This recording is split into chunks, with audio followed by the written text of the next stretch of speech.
সদ্য পেরিয়ে আসা চৈত্রের এই গরমে দেশের 4 বিভাগে জারি হয়েছিল সতর্কবার্তা। বৈশাখের কেবল কয়েকটি দিন পেরিয়েছে, অর্থাৎ গরমের দিন তো সামনে আরও পড়েই রয়েছে। দীর্ঘ গরমে সুস্থ থাকতে সচেতনতার বিকল্প নেই। বিশেষ করে পরিবারের শিশু এবং যারা একটু বৃদ্ধ বা বয়স্ক তাদের প্রতি বাড়তি খেয়াল রাখতে হবে। তো হ্যালো বন্ধুরা, আজকের এই ভিডিওতে আমরা জানবো এই গরমে সুস্থ থাকার উপায়। প্রচণ্ড উত্তাপে শরীর অবসন্ন হয়ে পড়ে, ঘামের মাধ্যমে শরীর থেকে প্রচুর পানি বেরিয়ে যায়, ফলে খুব সহজেই পানি শূন্যতা হয়। ঘামের সঙ্গে শরীর থেকে প্রয়োজনীয় লবণ বেরিয়ে যায়। পানি ও লবণের এই ঘাটতি দ্রুত সময়ে পূরণ করে ফেলতে হবে।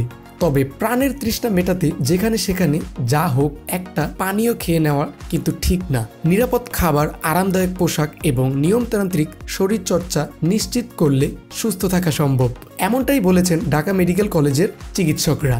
1 নম্বর, পানি এবং লবণের ঘাটতি পূরণ। প্রচুর পানি খেতে হবে। পানি খাওয়ার বিষয়ে কিন্তু ধরাবাঁধা পরিমাণ নির্ধারণ করা যায় না। যতটা পানি শরীর থেকে বেরিয়ে যাচ্ছে তা পূরণ হওয়া চাই। কিন্তু স্বাভাবিক সময়ে একটা সুস্থ মানুষের 8 থেকে 10 গ্লাস পানি দৈনিক খাওয়ার জন্য ডাক্তাররা পরামর্শ দিয়ে থাকে। দেহের স্বাভাবিক প্রক্রিয়াগুলোকে সচল রাখতে পর্যাপ্ত পানি বা তরল খাবার রোজই খেতে হবে।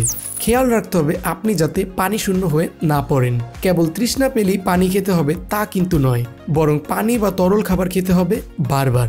বিশেষ করে যখন আপনি বাইরে যাচ্ছেন, শারীরিক পরিশ্রম করছেন কিংবা চুলা বা কিচেনের মধ্যে কাজ করছেন, সেই সময় বারবার তরল খাবার গ্রহণ করুন। খেয়াল রাখুন মুখের ভেতরটা যাতে শুষ্ক না হয়ে পড়ে। প্রস্রাব করার সময় প্রস্রাবের রং এবং পরিমাণ লক্ষ্য করুন।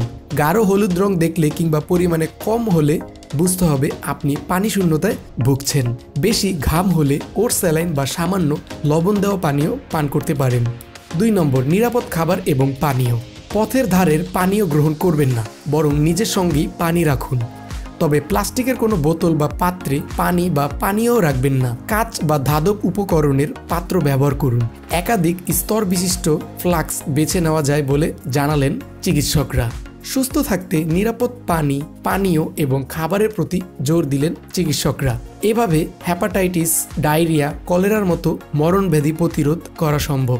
খাবার এবং পানীয় প্রস্তুতকরণ এবং সংরক্ষণ করতে হবে সতর্কতার সঙ্গে। হাতের নখ ছোট রাখা, খাবার প্রস্তুতের আগে বা খাওয়ার সময় সাবান দিয়ে হাত ধোয়া, তৈজসপত্র পরিষ্কার রাখা, খাবার ঢেকে রাখার মতো সাধারণ বিষয়গুলো মেনে চলতে হবে অবশ্যই। খাবার দীর্ঘ সময় বাইরে ফেলে রাখা যাবে না, সময় মতো ফ্রিজে উঠিয়ে রাখতে হবে। তবে ভাজা পোড়া জাতীয় খাবার পুনরায় গরম করে খাওয়া একদমই ঠিক নয়। 3 নম্বর, কি খাবেন কি খাবেন না। গরমে খাবার দাবার বিষয়ে আরও কিছু পরামর্শ দিলেন চিকিৎসকরা। গরমে হালকা মশলা, হালকা তেলে রান্না করা সহজপ্রাচ্য খাবার খেতে হবে, অর্থাৎ যেগুলো আপনার পেটে সহজেই পচে হজম হবে। মাংস যদিও খেতে হয় তাহলে ছোট বা মাঝারি আকারের দেশি মুরগি বেছে নিন, নইলে ব্রয়লার মুরগির বুকের মাংস রান্না করতে পারেন।